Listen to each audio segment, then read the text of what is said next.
Bonjour à toutes. Hello everyone, one and all.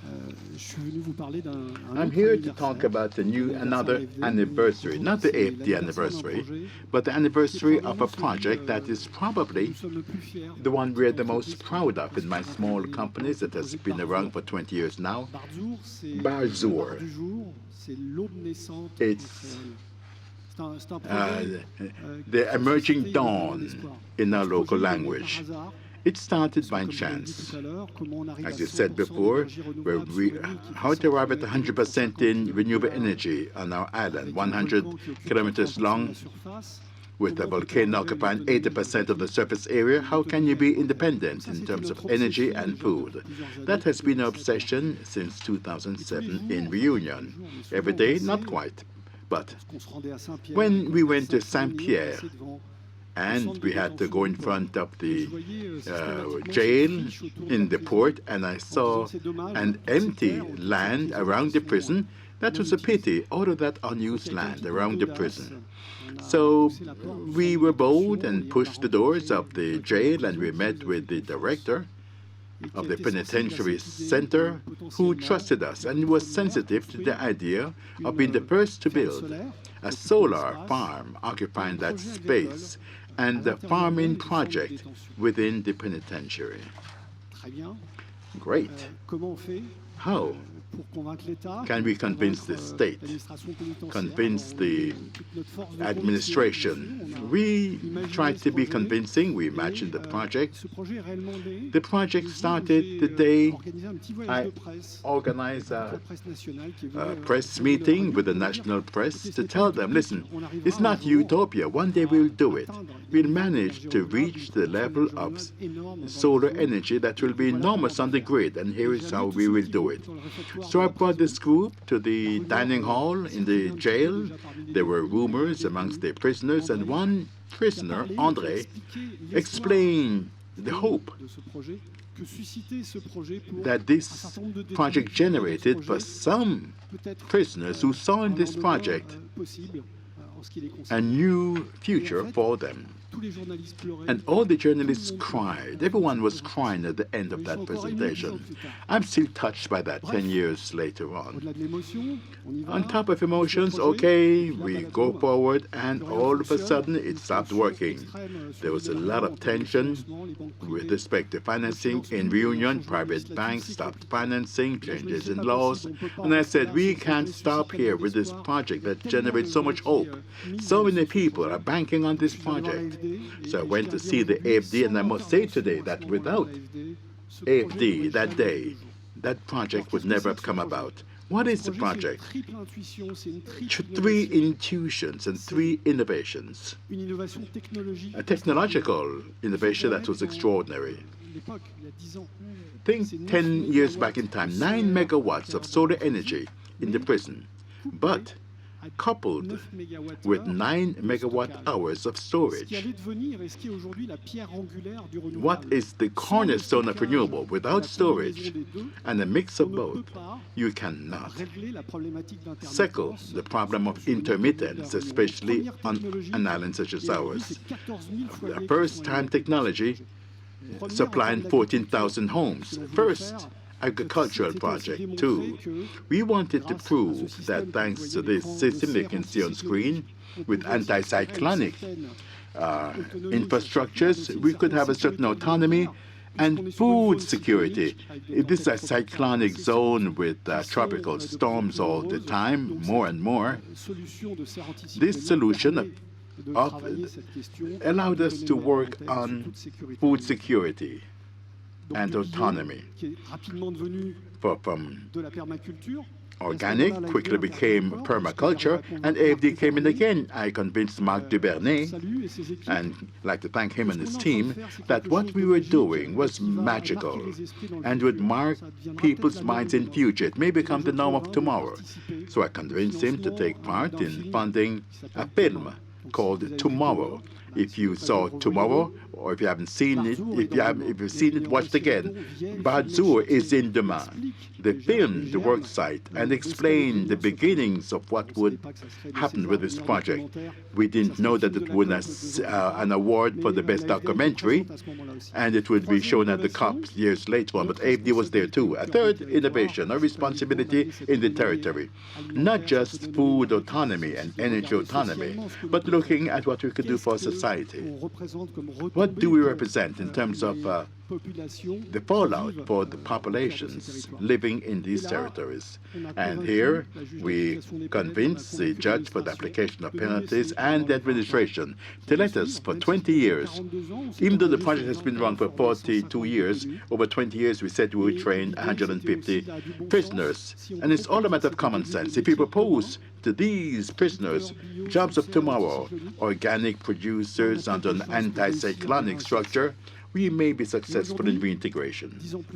And now, 10 years later on, André, who made us all shed tears, still works on the teams, the maintenance team, and that is something we're very proud of.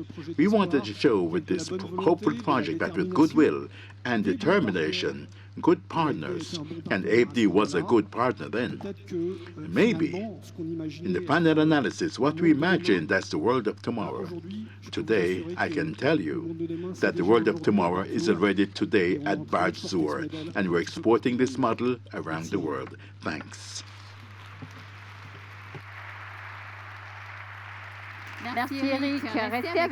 Thank you, Eric. Please stay with me. Thank you. And let us now welcome Adama Diakité. Adama Diakité, you're in charge of the project team and the private sector of Department of the Three Oceans at AFD. Are you okay? Hello.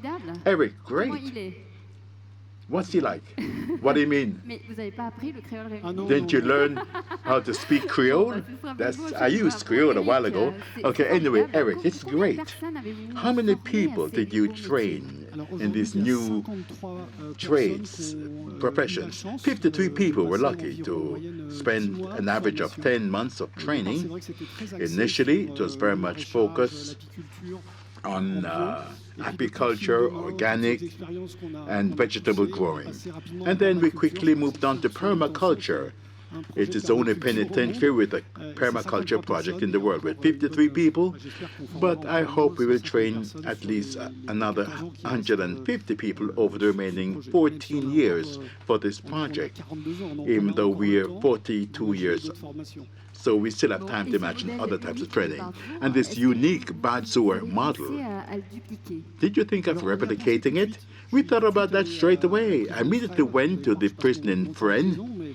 You may think I spent my life in prison. It's because the services were there and I tried to convince them, and so far we haven't replicated the model.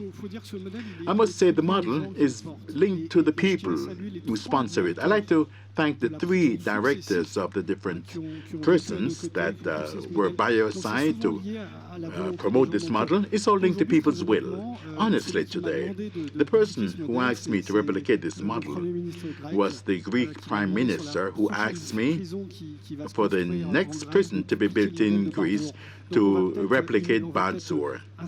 So we may draw inspiration from it outside of our borders, but I hope we'll be able to do so elsewhere in France too. And what are the main challenges for your clients today? The main challenges for clients today? 20 years ago, when I started renewable energy, they took us for utopians. We had to convince constantly. 15 years ago, people in finance to help us. Today, I think we've made it. Today, our clients, what they ask us to do is to accelerate. How? Now that renewable energies our energy. How can we accelerate? And that is the top demand from our clients. Adama, turning to you. How did AFD participate in this private funding project? Did commercial banks answer your call?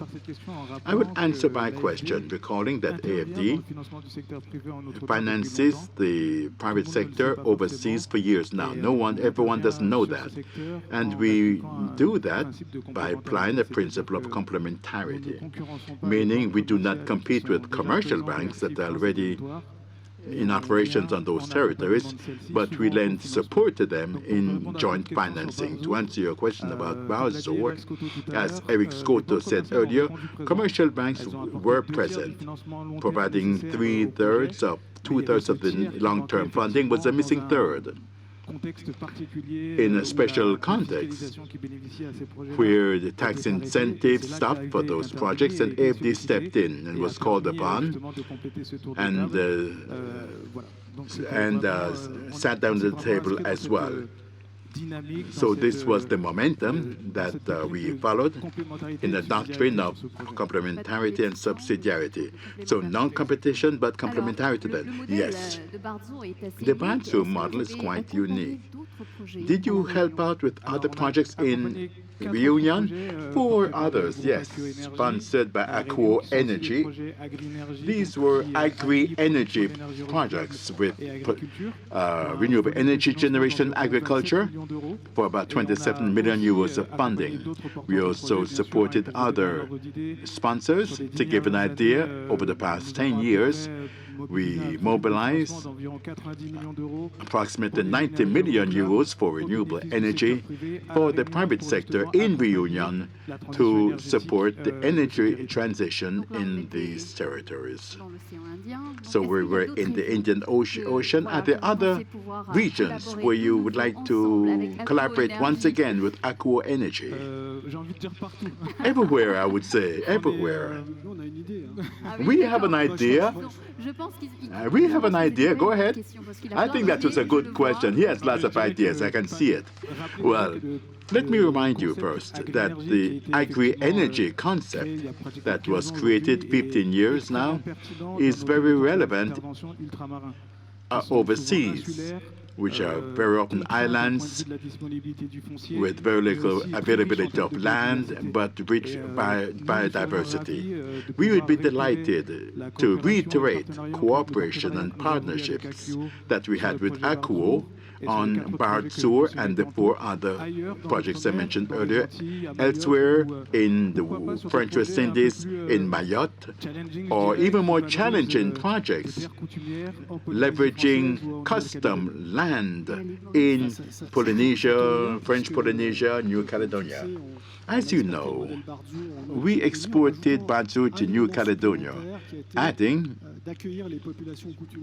the addition of the custom-based populations in capital, 1, 2, 3%, but we do it together. To launch this first project, we'll have a second then afterwards, a third, an important one, and I hope I will call on Remy and his team to support us, because it will be a very important project for us, so we'll talk about it soon. We're already there, right, in Mauritius, in solar, and we just won the last call for tenders 10 days ago in Mauritius. Great, thanks to all of you. And congratulations. Merci, une belle énergie. Great energy. Une belle énergie durable, sustainable, and communicative. Let's switch to English for our next sequence and our next guest. Innovative companies is actually our way to be by your side. It allows us to look forward to the future and lay the groundwork for a better world. Now, we go back to Africa, but this time in Kenya, more precisely, where a venture capital fund is pushing the boundaries of innovation. We're going to welcome our next guest right after this.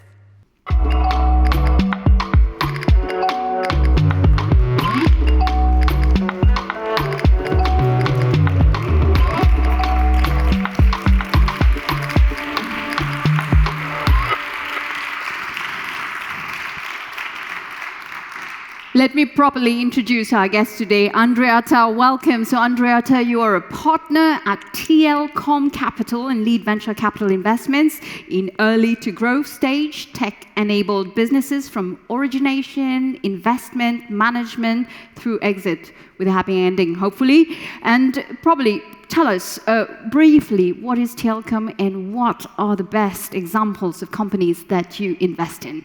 Thank you.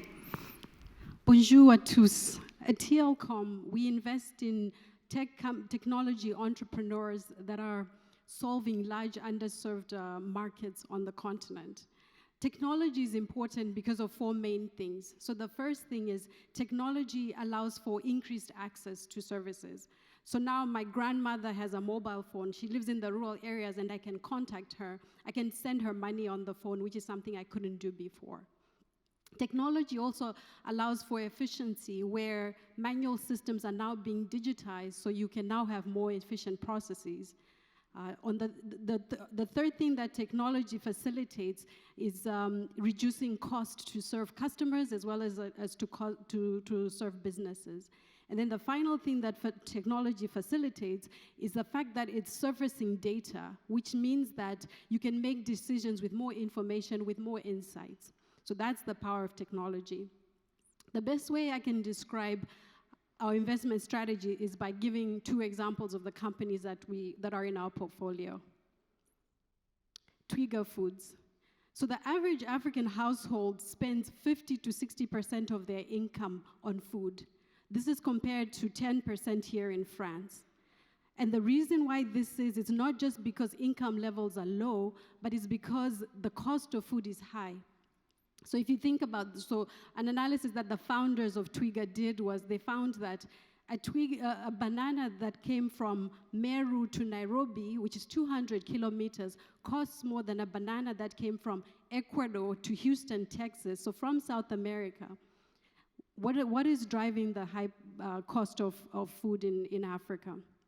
Well, on the supply side, what you find is there are four intermediaries between the farmer and the dinner table, which increases costs. And then also there's 30 to 40% post-harvest loss that's resulting from just loss around when you're transporting. So if you can see in the slide up here, this is somebody transporting food. So you can imagine the level of waste that takes place at that stage.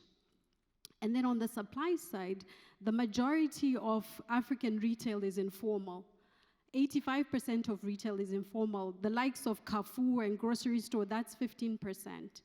And this is so because people have low income levels. They need to be able to shop daily or go every other day.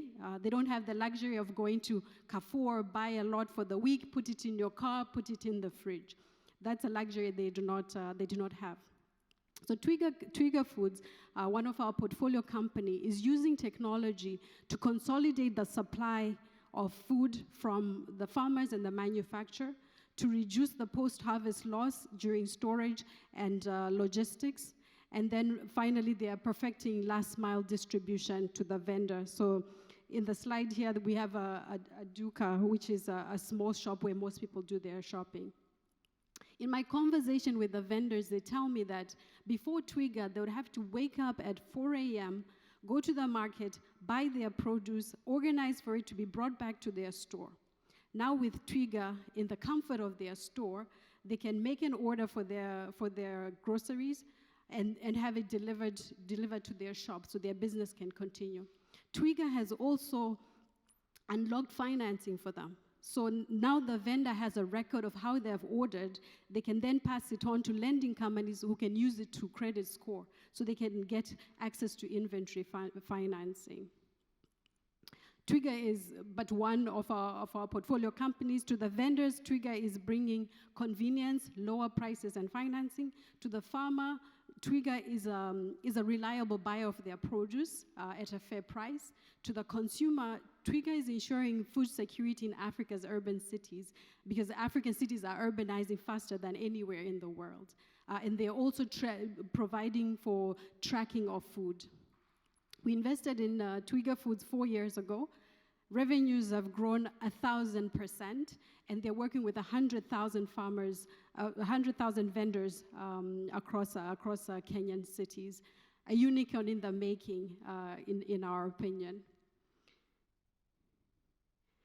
Ilara Health.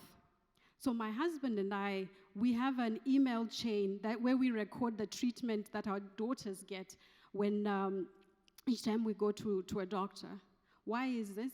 It's because there's no central electronic record system of the data of the treatment that you've received, which of course impacts the quality of care you're able to receive. The vast majority of Africans pay for healthcare out of pocket, so they only go to the clinics when it's absolutely necessary. We find that, so Ilara Health is one of the portfolio companies that we've invested in, and what they do is they're using technology to standardize the quality of care in African clinics, in the peri-urban areas, and in the urban areas. Ilara's point of contact with the clinic is first through its diagnostic devices. So they lease the device to the clinic. Now the clinic has an ability to provide better care because treatment is being provided with diagnostic data, which is not available in many clinics. And then also the clinic now has a revenue stream in terms of they're able to offer tests to their patients, and other clinics can also refer to their clinics, so they can actually grow their businesses. Once inside the clinic, Ilara then seeks to digitize the clinic. So they introduce their electronic medical record. They also, their billing system, which again surfaces more data, and the clinic now operating as a business can also access more financing and grow. We invested in Twiga Foods last year. To date, they're working with 700 clinics across Kenya, and the ambition for them is to take a subset of those 700 clinics, grow and scale them to franchise across Africa and provide better care to African citizens. From the example of Twiga and Ilara, who are only two of our portfolio companies, you can see that the benefit of what we do is not that just for us as fund managers from a return perspective, but also for our communities. Our portfolio companies have employed over 2,200 people, of which 30% are women, and the majority of them are young people. We have a few other companies in our portfolio.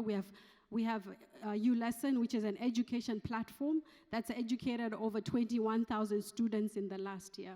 We have Pula, which is an agri-tech company that has insured 5 million farmers over the last couple of years.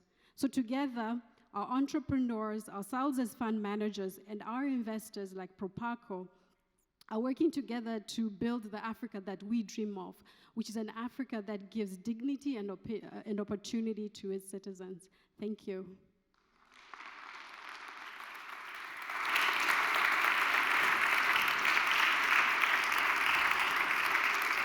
Thank you, Andreata. Very inspiring. So let's welcome Eric Zontsop, who is the Senior Investment Officer at Proparco.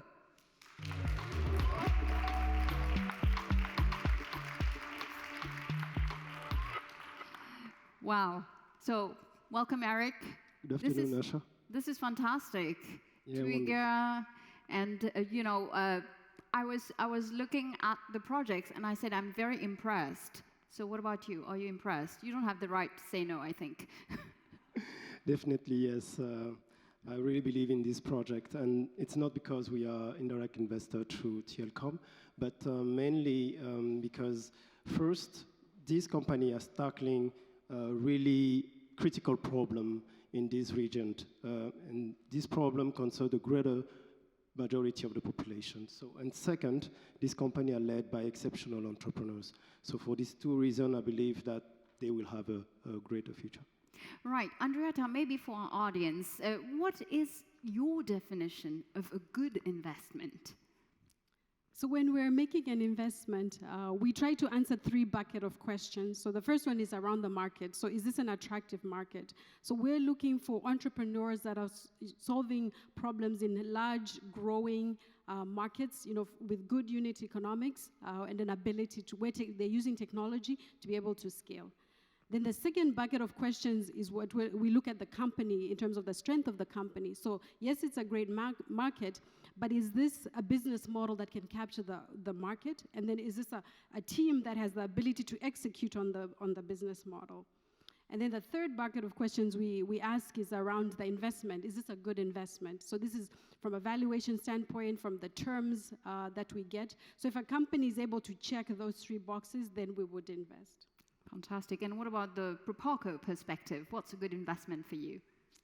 Proparco is a development financial institution. And as such, I would say that our investments are not only necessarily driven or defined by return on investment, but and this bear great importance, the impact that the investment will make on people's daily lives. In the case of Ilara and Twiga, through TLcom funds, we believe that these companies are addressing this change in life of the population, and therefore combined with great return, and therefore we think it's a good investment. So Andreata, I understand that you work closely with the portfolio companies. So how has TLcom supported Twiga in Ilara, and as well as other companies in your portfolio? Sure. So we work fairly closely with our portfolio companies to support them.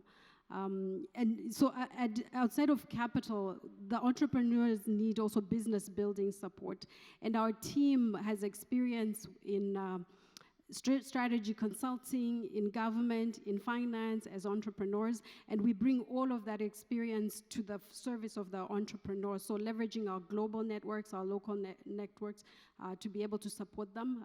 When they think about strategy, when they think about expansion, hiring, how do you create value? Most of the entrepreneurs are first-time founders, so they've never seen a company scale and exit, and that's a process that as TLcom we have gone through, so we bring all that experience to support the entrepreneurs.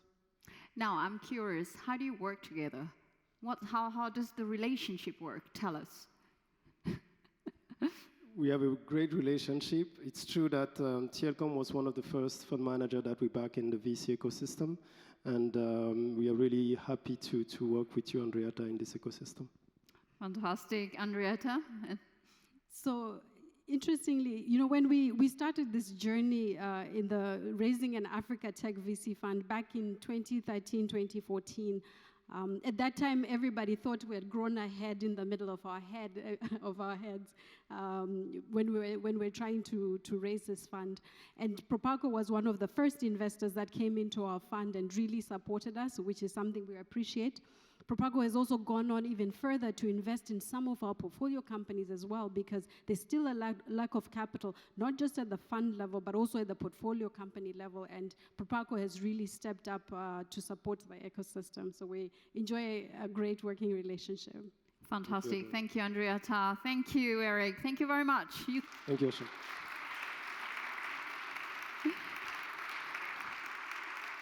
Thank you. Well, we will now turn to Lebanon. No sooner had the noise of war died down than the din of the markets returned. Then suddenly, 2 massive explosions, followed by a silence soon made heavy by a creeping COVID pandemic. Lockdowns followed, along with the anguish of losing the loved ones. People needed help. They needed to be comforted. And this is what we're going to talk about, ladies and gentlemen. This is the mission of NGO Embrace with Leah Zeinoun, who is going to tell us more about it. But first, let's watch this.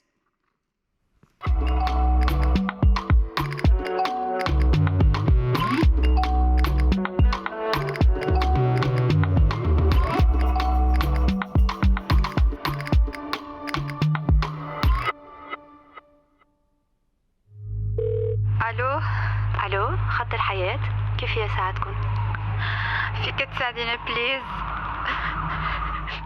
ما بعرف من وين بلش. خدي وقتك، عم بسمعك. It's me again. My suicidal thoughts came back. صرت متصلة كذا مرة، سوري عم بزعجك. مش عم بيطلع الصوت من راسي، عم فكر انتحر. ما بدي أعيش بقى. تعبت، مش قادر أحمل بقى.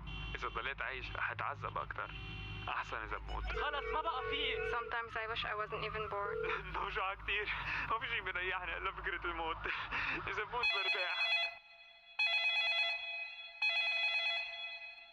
Imagine if these calls weren't answered. These cries for help weren't heard. They used to be. Especially in Lebanon, they used to be unanswered before Embrace existed.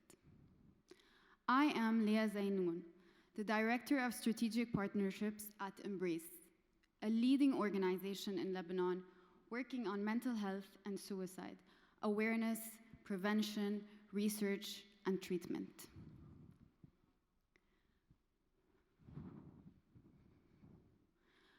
Embrace works on offering high-quality mental health services for everyone. You may already know that mental health has long been stigmatized, which restricts access to intervention and research. But did you know that suicide rates had never been explored until 2008? Embrace, in collaboration with the internal security forces, studied the trends of death by suicide, revealing a 50% increase over 11 years.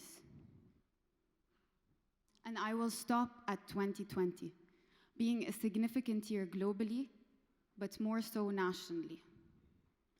1 out of 4 adults in Lebanon will experience a mental health symptom in their lifetime. That happens to be among the highest rates globally. The humans behind Embrace, through this and further research, felt the urgent need to invest in the access to mental health services in Lebanon. In 2017, Embrace launched the Lifeline 1564, the first national emotional support and suicide prevention helpline, in collaboration with the National Mental Health Program under the Ministry of Public Health. At 14 hours a day, the Lifeline helped 300 callers a month back then. Today, with a passionate family and donor support such as AFD, the Lifeline is at 21 hours, one of the most available suicide hotlines in the region. We have helped over 15,000 callers with 0 lives lost to date. And since 2020, we've been plummeting. Not as Embrace, but as a nation. A revolution, a global pandemic,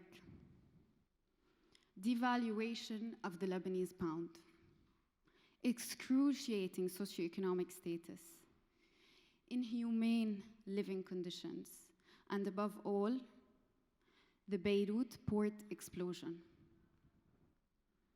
While Embrace battled every single one of these mental health stressors alongside individuals in Lebanon, we continued to expand our services to further meet community needs. The Lifeline continues to grow with the launch of a national mental health emergency response mechanism, which allows for field dispatches. Moreover, in just 1 month and right after the Beirut explosion, we launched a high-quality community mental health center, offering mental health consultations, financial medical support, and a multidisciplinary graduate psychology training program with 4,000 consultations, 1,000 medication beneficiaries, and 9 graduate psychologists in 1 year and to date. This is all part of the drive of the Embrace family, and we are honored to be recognized and supported for our mission. Our journey is still long, as so many wounds remain unheard, unhealed, and untreated. شوي شوي على الشمال عظيم. يعني بالنسبة للوقت اللي مرق الجرح كتير منيح. هلا بضل ينشرب بس مع الوقت بخف أكثر بكتير مدام. دكتور وهذا هيجلى مبينة هيك؟ قدرنا نعمل لها شيء تروحها؟ بالوقت الحاضر بدها تستعمل نفس الكريمات اللي أنا عطيها إياها. بتضل بس بخف.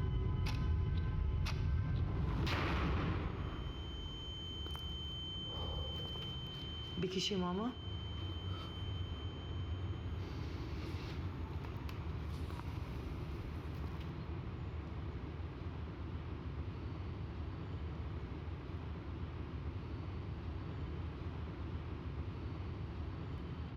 Embrace Leah Zeinoun.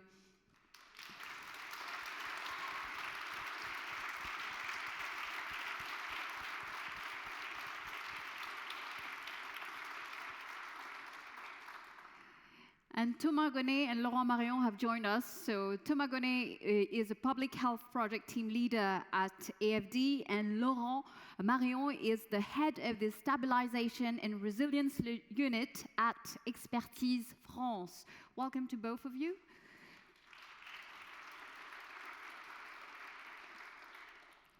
So we've just heard Leah and we've watched the situation in Lebanon. So what can you say about how is health and medical situation right now in Lebanon? Well, all over the last 3 years, the health, the economic and social situation in Lebanon has been worsening. The epidemic of COVID-19, the explosion of Beirut last year, and on top of that, the presence and the consequences of the presence of 1 million refugees from Syria make the situation very, very difficult. Today, more than half of the Lebanese are living below the poverty line. The unemployment rate has reached 30 to 40%. The country cannot provide more than 2 to 3 hours electricity per day. People are facing shortages of medicines, most basic facilities, most basic commodities. Private healthcare is no more accessible to the most majority of Lebanese, and the public health system is literally overwhelmed. And for women and girls especially, the situation is very terrible. Leah, you confirm, right? Yes. Yes, Leah, the Lifeline is one of Embrace's main initiatives. So can you probably tell us what else are you involved in? So Embrace works on awareness, research, the lifeline, prevention, but also treatment. So our awareness goes to schools, to universities, to public spaces, and more recently to workplaces to really intervene, because as we were mentioning, mental health is involved in all of our economic lives, in all of our situations and environments. And from the awareness that we do, we continue to try to fill the gaps through our services such as Lifeline and such as the Community Mental Health Center. Right, and Thomas, what role is the AFD playing, in Lebanon today? Well, for the AFD Group, indeed, the health sector is very important. More than 53 million euros have been granted over the last 3 years. We are supporting today more than 26 primary health care centers, 2 hospitals, including COVID-19 and neonatal services, psychological services, and actions that worked against violence, discrimination, and all these programs are being implemented with French and international health agencies and NGOs, but I'd say that most of it is being implemented thanks to the tremendous mobilization of the Lebanese civil society organizations. Let me mention just a few of them who are partners with AFD. As Arc-en-Ciel, who is dealing with disabled people. We work with Amel, who is Amel International, who is working with street children. We work with Skoon, who is fighting against addictions, and Abad, who is promoting gender equality, and of course Embrace, who is doing a fantastic job with Lifeline. But the fact is that today, in Lebanon, the country is facing a real brain hemorrhage. In fact, many of the doctors, nurses, and educated people are leaving the country, and the 20 to 30% of the health professionals are missing today in the sector.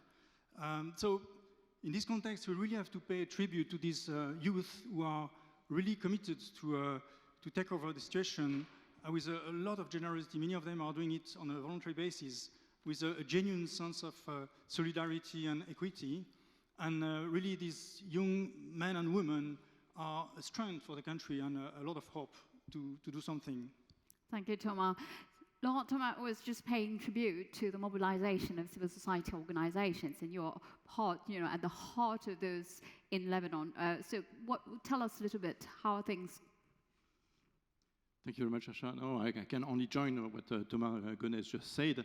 And yes, indeed, supporting civil society organization is a key axis of interventions of Expertise France in Lebanon, and it's particularly relevant in the current crisis context today. We're doing so through our Shabaka intervention that is financed by the Agence Française de Développement and DANIDA, and that aims at supporting the role of, strengthening the role of local CSOs in crisis prevention and management. But before I delve into that, I wanted to go back to what Zeinoun said, because I think, and I agree with Thomas, what is very, very striking is that Zeinoun's testimony is actually emblematic of the incredible assets that the Lebanese civil society has in Lebanon today. And I think it's a very important thing to underline. Also to see the way they can mobilize themselves and respond to the needs. And that's we need also to have to keep in mind the fact that the Lebanese civil society is one of the most vibrant civil societies in the Middle East, and that through their closeness to the ground, through their capacity to reach out to the most vulnerable populations, they are in a capacity to provide services in places and when public authorities may be overwhelmed, which is unfortunately very much the case of Lebanon today. So, Laurent, I understand that help is much needed then, especially right now in context of crisis. No, indeed, and it's a bit unfortunate because, as you may know, in crisis contexts, very often local civil society actors, in particular the smaller ones, but local actors in general, have greater difficulties in accessing direct funds from the international community. Or very often, at best, and they may be the implementing partners of international agencies and NGOs, which in itself can undermine their agency and can undermine their financial sustainability in the long run. And this is very much what was highlighted in the Grand Bargain Agreement of 2016, when the international community committed to provide more support and direct funding to national responders. Thank you very much. Thank you, Laurent. Thank you, Leah. Thank you, Thomas, and keep up the good work. Thank you so much. You can, of course, give a huge round of applause. Thank you very much. Thank you.